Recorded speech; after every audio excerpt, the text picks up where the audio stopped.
मैं डॉक्टर ममता आशुतोष शर्मा 38043 इग्नू के सेंटर से MHD7 संप्रेषण क्या है ये बताने जा रही हूँ। संप्रेषण एक परस्पर क्रिया है जिसमें एक पक्ष संदेश का संप्रेषण करता है, दूसरा पक्ष उस संदेश को ग्रहण करता है और इसके आधार होता है भाषा। भाषा के माध्यम से हम सुगमता से संप्रेषण कर पाते हैं।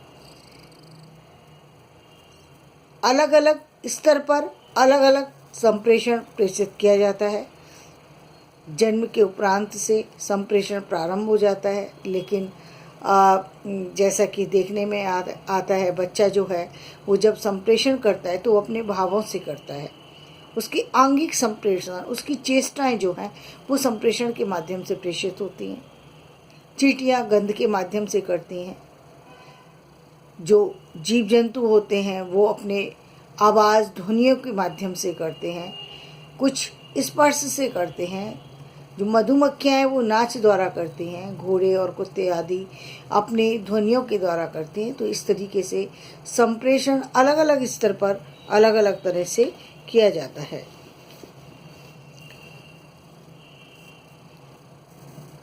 संप्रेषण एक ऐसी आवश्यकता है जिसके बिना इस संसार में नहीं रहा जा सकता। संप्रेषण अलग अलग स्तर पर अलग अलग तरह से किया जाता है और संप्रेषण में व्यक्ति सहजता, सुगमता और सरलता तभी महसूस करता है जब उसका भाषिक पक्ष मजबूत होता है।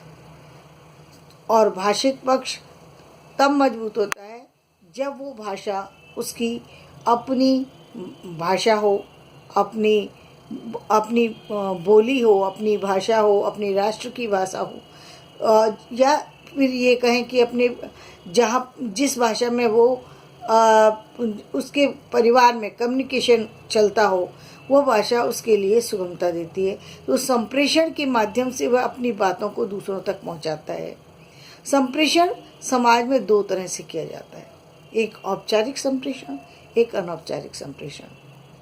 ये औपचारिक और अनौपचारिक रूप से जो संप्रेषण होता है, इसमें जो औपचारिक रूप से संप्रेषण किया जाता है उसमें व्यक्ति को किसी तरह की जो है सिस्टमेटिक प्रक्रिया को अपनाना पड़ता है। कोडिंग आदि व्यवस्थित रूप को, व्याकरण के सुव्यवस्थित रूप को प्रयोग में लाना पड़ता है। जबकि हम जब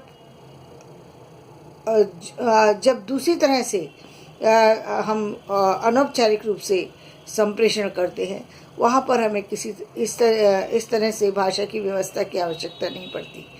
हम संप्रेषण सामान्य ढंग से कर सकते हैं।